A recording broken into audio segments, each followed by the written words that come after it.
শেষও হয়েছে। আর এখন এই যে সেটেলমেন্ট টার্গেটটার পরে যে সমাধান এসছে, এটার জন্য আমরা ফাইনাল বিল তৈরি করে ওদের উপরে যা নিয়ম মতো চার্জ করে সেটা চার্জ করি। এই মাঠের ক্যাপাসিটিটা কত? মাঠের ক্যাপাসিটি 23,000। স্যার 31 আগস্টের যে ডেডলাইনটা আপনি দিলেন, ওই টাইমটার মধ্যে বলছেন যে কাজ শেষ হয়ে যাবে, মানে তার মানেটা কি? মানে এটা কি স্টেডিয়াম কি খেলা আয়োজনের উপযুক্ত হবে নাকি মানে কাজ শেষ হবে, এটা আপনারা মানে কি ধরছেন জিনিসটাকে? এরা হচ্ছে আমাদের যে এগ্রিড ওয়ার্কটা, হ্যাঁ, এই যে এগ্রিমেন্টে আছে, এই এগ্রিমেন্টের ওয়ার্কটা কনস্ট্রাকশন এজেন্সি আমাদেরকে ইস্যু করেছে এবং এই ইন্স্যুরেন্সটা আগের মতো একটা ইলেকট্রিক্যাল ইন্স্যুরেন্স না, এটা একটা প্র্যাকটিক্যাল ইন্স্যুরেন্স দিয়েছে। তো প্র্যাকটিক্যাল ইন্স্যুরেন্সও হয়তো 1-1.5 মাস ফেল করতে পারে, একটু সময় লাগতে পারে, এর বেশি এটা ডিভিয়েট করার কোনো সম্ভাবনা অ্যাজ অন ডেট আমরা চোখে দেখতে পাচ্ছি না। আপনারাও সামনে আছেন, আপনারাও মিলিয়ে নিলে দেখতে পাবেন এটার মধ্যে খুব একটা চান্স নেই ডিভিয়েট করার। স্টেডিয়াম খেলা আয়োজনের জন্য কবে নাগাদ খেলার টার্গেটটা কত হতে পারে? সুতরাং আমরা দেখুন, আমরা এই কাজটা ওরা করবে 31শে আগস্টের মধ্যে বলেছে। আর এই যে চেয়ার বসানো, এই কাজটা এই এগ্রিমেন্টের বাইরে, এটার জন্য আমরা ওয়ার্ক অর্ডার দিয়েছি। প্রথম লটক চেয়ার চলে এসছে এবং এই চেয়ারগুলো 1 মাসের মধ্যে সব চলে আসবে। যদি চলে আসে তাহলে আর 1 মাসের মধ্যে, মানে 31 আগস্টের মধ্যে চেয়ারগুলিও আমরা বসিয়ে নিতে পারবো। আর হইল ইন্টারনাল যে ওই ফার্নিচার, ইন্টারনাল ফার্নিচারও আমরা টেন্ডার করেছি, টেন্ডার রিসিভ করেছি। আমরা আশা করি এই 1 মাসের মধ্যে ওদেরকেও অর্ডার দিয়ে দেবো, ওরা নিয়ে আসবে। সুতরাং এই হিসাবে যদি আমি দেখি, আমার এই কাজ কোনো রকমই অক্টোবর-নভেম্বর এক্সিট করার কথা না। অক্টোবর-নভেম্বরের মধ্যে আমরা আমাদের দিক থেকে বললে 100% প্রিপেয়ার হয়ে যাব, মানে খেলা যে কোনো দিন প্রোভাইড করার মতো। তো সেই ক্ষেত্রে আমাদের অন্য কিছু ফ্যাসিলিটি প্রশ্ন আছে, হোটেল, তাছাড়া ওই কিছু ক্লিয়ারেন্স এগুলো আছে, এগুলো অ্যাকচুয়ালি 2 মাসের মধ্যে ক্লিয়ার হলে আমরা আগামী সিজনে আমরা আইপিএল খেলাতে পারবো। এটা আমরা খুব বিশ্বাস করি। আপনাদেরকে দেখাও করে বললাম কী কারণে আমরা পারবো না। 2017 সালে যখন কাজটা শুরু হয়েছিল তখনকার ওয়ার্ক ভ্যালু আর এখন কতটা ডেভেলপ, মানে কতটা বেড়েছে?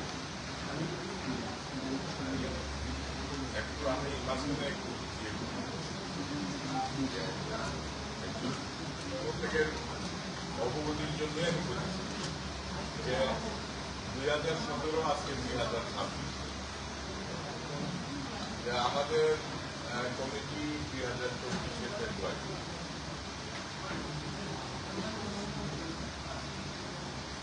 এক সময় এটা ওয়ার্ক সাসপেন্ডেড করা হয়েছিল হাইকোর্টের অ্যাপয়েন্টেড অ্যাডমিনিস্ট্রেটর। এই ওয়ার্ক সাসপেন্ড করছিল 5/12/2018। Covid lockdown started 21/03/2020.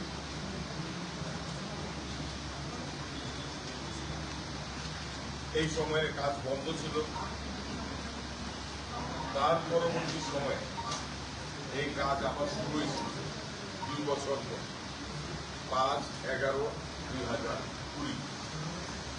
এই যে লম্বা পিরিয়ড, কোভিড এবং সাসপেন্ডেড বাই দ্য অ্যাডমিনিস্ট্রেটর, এই যে লম্বা ডিলের এটা একটা রিজন। যে এই সমস্ত দিক সবাই ভাবতেই, মানে এপ্রিল কেন হয়েছে, কারণ সবাইটা মনে রাখতেই যে আমরা 2024 ফেব্রুয়ারি মাসে আমরা দায়িত্ব ভাগ দেওয়ার সময় আমরা স্টেডিয়াম যে অবস্থায় পাইছিলাম, মানে এটা একটা জঙ্গল আকৃতি ছিল প্রকাশ।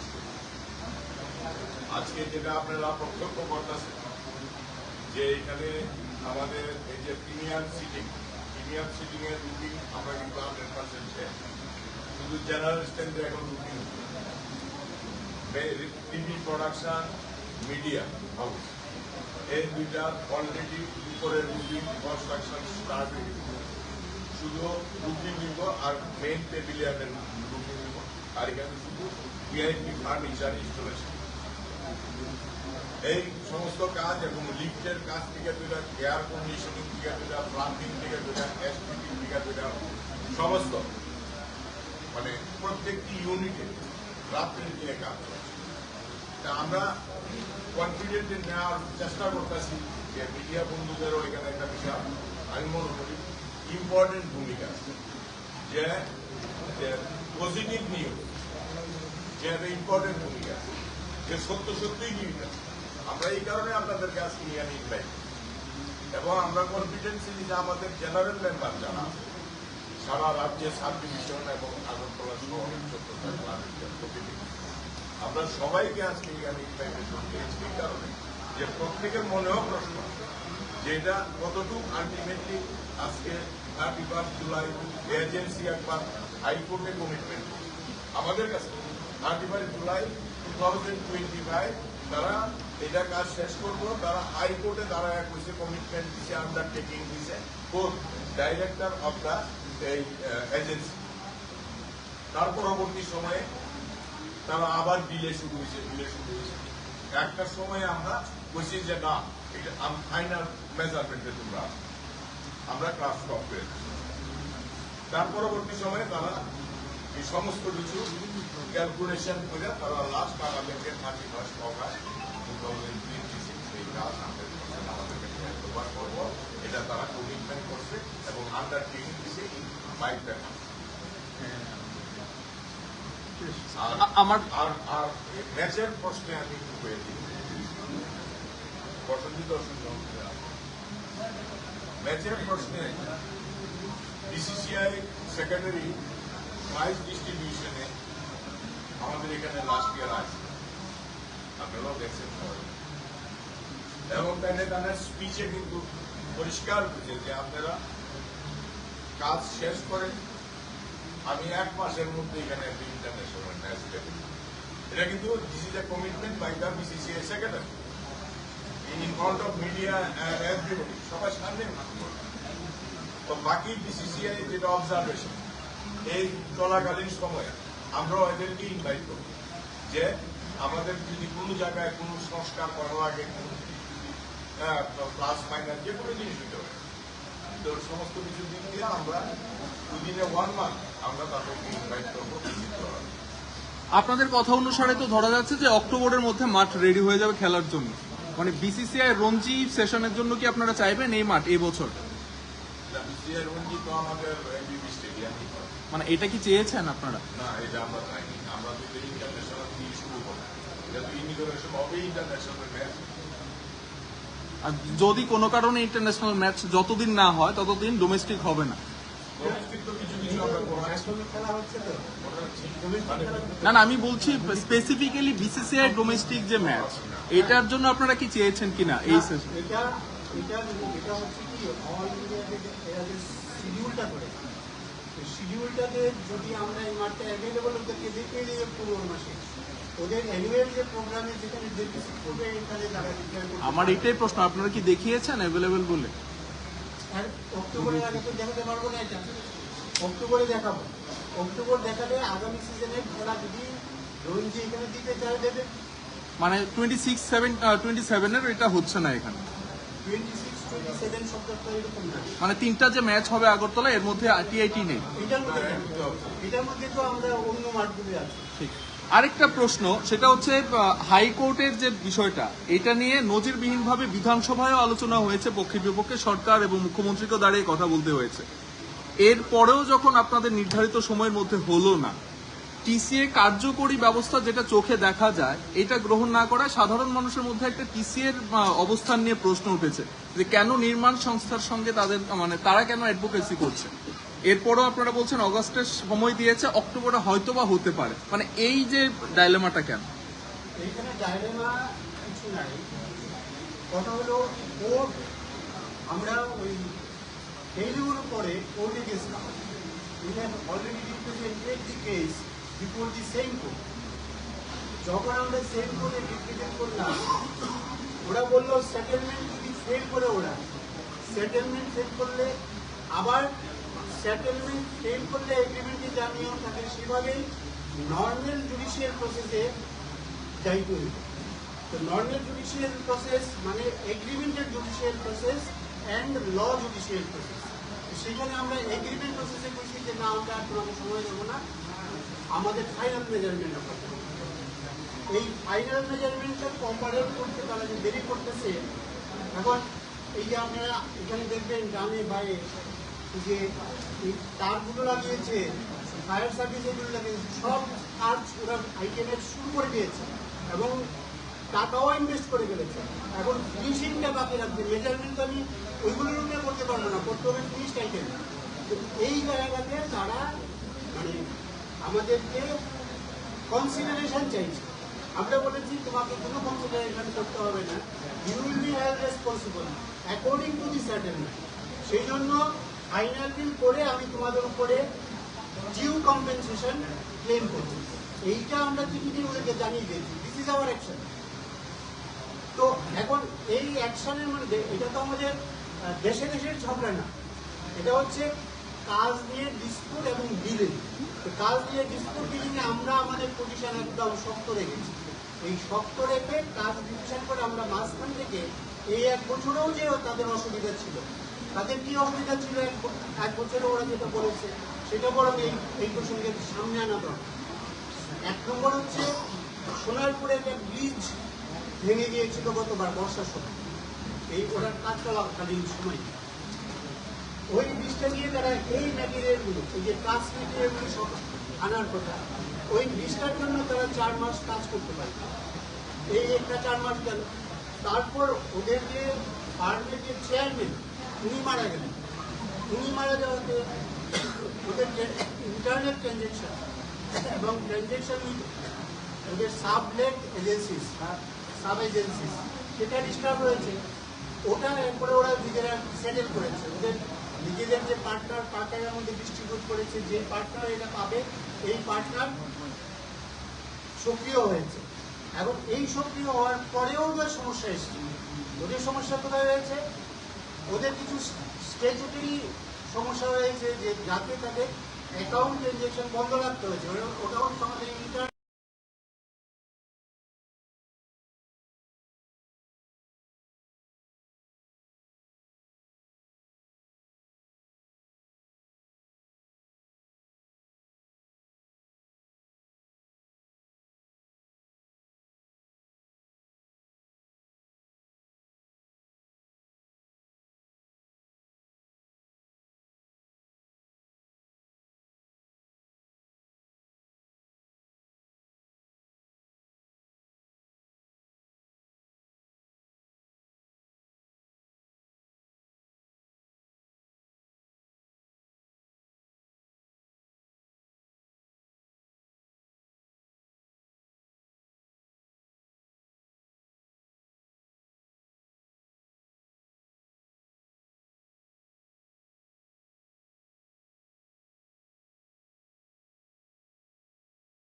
ডিসপিউট যেটা করেছিল, ডিসপিউটটার এগেইনস্টে যে কম্পেনসেশনটা মিডিয়েশনের মাধ্যমে সেটেল হয়েছে, এটা এক্সট্রা। এই এক্সট্রা ভ্যালুটা টোটাল কি 41 লাখ, 41 ক্রোর্স। এখন কথা হচ্ছে, আপনারা হয়তো এখন বলা উচিত না আমার, কিন্তু বলতে হয়, আপনারা তো মিডিয়া পারসন, ট্রান্সপারেন্সি প্রশ্নে আমি গোপন রাখতে চাইব না। গোপনটা কেন? For the interest of the মানে ল, আমাদের ল পয়েন্টে যে বেনিফিট, তার ইন্টারেস্ট যেটা গোপন রাখা দরকার ছিল, তাও বলে দিচ্ছি। আমরা যে ইন্টারেস্ট পেয়েছি, যে টাকাটা ডেফার্ড পেমেন্ট হচ্ছে, এটাও অনেক বেশি। তাহলে আমরা বলতে চাই যে সবটা মিলিয়ে যে আমরা হাইলি রিসেন্টলি ডিল করেছি। স্যার শুরু থেকে এখনো পর্যন্ত কি একই কনস্ট্রাকশন কাজ করছে না মাঝখানে চেঞ্জ হয়েছে 17 থেকে? একই কনস্ট্রাকশন কাজ করছে। তো এটা যদি সারিয়ে একদম শেষ পয়েন্ট এনেছি, এটাকে আমরা বলছি না আমাদেরকে, মানে আপনারা ভেবে নিন তাহলে আমরা কিভাবে ডিল করেছি। আমাদের ক্লেম করাটা তো বড় কথা না, আপনাদেরও আমার কথাটা বড়। আমি যেটা বলতে চাইছি যে প্লেয়ারদের টাকা এটা একটা বড় ব্যাপার, এটা তো অন্য কারণ না।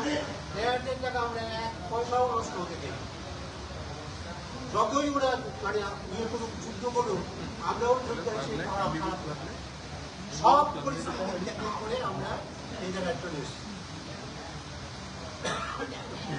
স্যার আমার 3টা প্রশ্ন স্যার আমার 3টা প্রশ্ন। হ্যাঁ, 1 নম্বরটা হচ্ছে স্যার, এখানে তো কাগজে লেখা 31 আগস্টে আমরা এই পূর্ণাঙ্গ স্টেডিয়াম দেখে নেব অ্যাকর্ডিং টু পেপারস। এরপরে তো স্যার হ্যান্ডওভার করবে তারা, হ্যান্ডওভারের কি কোনো টেন্টাটিভ ডেট সিলেক্ট করেছেন? আচ্ছা, না। 2 নম্বর প্রশ্ন হচ্ছে স্যার, ফাইনাল মেজারমেন্ট হলে আমি বলে দিই, এখানে ফাইনাল মেজারমেন্ট হয়ে গেলে ফাইনাল মেজারমেন্ট আশা করি করে করতে পারবো। আর ফাইনাল মেজারমেন্ট করলে হ্যান্ড ওভার করা এমন কিছু না, we can take over also. Okay sir. Second কোশ্চেনটা হচ্ছে স্যার, এ নিয়ে স্যার 3বার 4বার কনস্ট্রাকশনের বিরুদ্ধে আপনারা মুখ খুলেছেন। বিরুদ্ধে মিন্স তাদের হয়ে আমাদের কাছে বলেছেন যে ডেটগুলো পেরিয়ে গেছে, দেরি হচ্ছে। আজকের দিনেও স্যার প্রেস মিটে কনস্ট্রাকশনের কাউকে বসাতে পারলেন না কেন স্যার? তাদেরকে দুটো প্রশ্ন করতাম যে স্যার তারা ডেটের পর ডেট এইভাবে লিঙ্গার করলো কেন? এদেরকে বসানোটা পারলাম না কেন, এই কথাটা এইরকম ভাবে অ্যাপ্লিকেবল হয় না। আচ্ছা, কারণ এখানে ওদের সঙ্গে যদি প্রেস মিট করতে হয়, ওদেরও যে এজেন্সির যে সেন্ট্রাল অফিস ওদেরকে ইনভলভ না না, করিয়ে করতে হবে। প্রশ্নটা এরকম না স্যার। তারা আপনাদেরকে ডেট দিয়েছে, এমুক ডেট, আপনারা আমাদেরকে ডেটটা বলেছেন, এই ডেটে হয়নি। তার মানে তাদের বলা ডেটটা আপনারা বলেছেন, ভুল বলেছেন। যেটা বলেছি, কিন্তু উইথ আওয়ার ওন অ্যাসেসমেন্ট। আমরা আজকে কিন্তু আগে যেরকম বলেছি এরকম বলছি না, আগে অ্যাসেসমেন্ট না করে বলে ফেলেছিলেন। আগে ডিপেন্ড করে বলেছি। আচ্ছা। আর আজকে আমরা After assessment. ইভ্যালুয়েট করে বলেছি। Okay sir, complete. 3 নম্বরটা স্যার, ব্রিফিং এর বাইরে যদি পারমিট করেন তাহলে বলবো, এই স্টেডিয়াম ব্রিফিং এর বাইরের question. You are open to all. Okay sir. Sir Lodha কমিটির, okay sir the question, Lodha committee related যে স্যার একটা ডিসপুটেন্স দেখা দিয়েছে, ডিসপিউট, এটা সম্পর্কে কিছু কি স্যার বলবেন? টিসি এর পক্ষ থেকে কমিটি সম্বন্ধে তো কোনো ডিসপিউট নেই। নাই স্যার। Lodha committee is past. Lodha কমিটির পরে সুপ্রিম কোর্ট একটা মডেল রুল করে দিচ্ছে, প্রত্যেক অ্যাসোসিয়েশনের memorandum of understanding rules and regulation কেমন হবে। সুতরাং এই অনুযায়ী প্রত্যেকটি অ্যাসোসিয়েশন তার নিজস্ব memorandum of association rules and regulation বানিয়েছে, তাই তো? তো বানানোর পরে প্রত্যেক অ্যাসোসিয়েশনটা স্বাধীন এন্টিটি, সেই অনুযায়ী প্রত্যেক অ্যাসোসিয়েশন চলছে। তো আপনি মানে লোধা কমিটির সঙ্গে কানেক্ট করে আর কিছু বলার নাই। আপনি বলতে পারেন in terms of our own মানে memorandum of association and rules and না স্যার, আমি যে আশঙ্কাটা প্রকাশ করছি, সম্প্রতি আমাদের ত্রিপুরার বাইরের একাধিক অ্যাসোসিয়েশনের প্রতি বিসিসিআই এর নজর পড়েছে এবং সে অনুযায়ী এফেক্ট হচ্ছে। আমি আশঙ্কা করছি আমাদের টিসি এর উপরে কি এরকম কোনো নজর পড়তে পারে কিনা, আশঙ্কা আছে কিনা। বিসিসিআই তার কনস্টিটিউশন অনুযায়ী কাজ করবে। বিসিসিআই এর মেম্বার কারা? All the Member state- হচ্ছে TCA TCA বা আরো মেম্বাররা আছে। এক্স্যাক্টলি। আর বিসিসিআই এর স্ট্রেট প্লেয়ার এবং অ্যাসোসিয়েশনরা, প্লেয়ার অ্যাসোসিয়েশনরা ওদের সঙ্গে অ্যাসোসিয়েটেড মেম্বার, ওটা হচ্ছে ওদের সোসাইটি। আমাদের সোসাইটি হচ্ছে আমাদের এই যে মেম্বাররা সবাই আছে, এবং আপনার আমাদের প্লেয়ার সোসাইটিটা আছে, ক্রিকেট সোসাইটিটা আছে, এটা হচ্ছে আমাদের মেম্বার। তো এখন প্রশ্ন হচ্ছে আপনি যেটা বলতে চাইছেন এখন পরিষ্কার করে বলছেন না, প্রশ্নটা আরো পরিষ্কার করলে আমি পরিষ্কার উত্তর দিতে পারি। আচ্ছা। তবে আপনাকে আমি পরিষ্কারের জায়গায় আনছি ছোট ছোট অ্যান্সার করব। সেটা হচ্ছে আপনি বলতে চাইছেন যে ওদের নজর পড়বে কিনা, ওদের তো নজর দেওয়ার একটা অধিকার আছে, আমি তো ওদের মেম্বার, এক্স্যাক্টলি। আমাকে মেম্বার হিসেবে নজর দেবে, আমার স্বাধীনতা নিয়ে তো নজর দেওয়া তার সুযোগ নেই। তাহলে কি স্যার আমরা টিসিএ যে কোনো রকম ভাবে আমরা বানিয়ে ফেলতে পারবো, বিসিসিআই এর কোনো কন্ট্রোলিং ক্রাইটেরিয়া ছাড়া? রুলস এন্ড রেগুলেশনের মাধ্যমে হ্যাঁ, আমি এইটা ফলো করে আমি নিশ্চয়ই আমার মতো কাজ করতে পারি। Okay sir, thank you sir. এটা হচ্ছে বড় কথা। ঠিক আছে। আপনারা যখন টার্মে আসছেন 2024-এ তখন বুঝতেন ফ্লাড লাইটটা তদন্ত হইবে এটা কতটুকু পেয়েছে?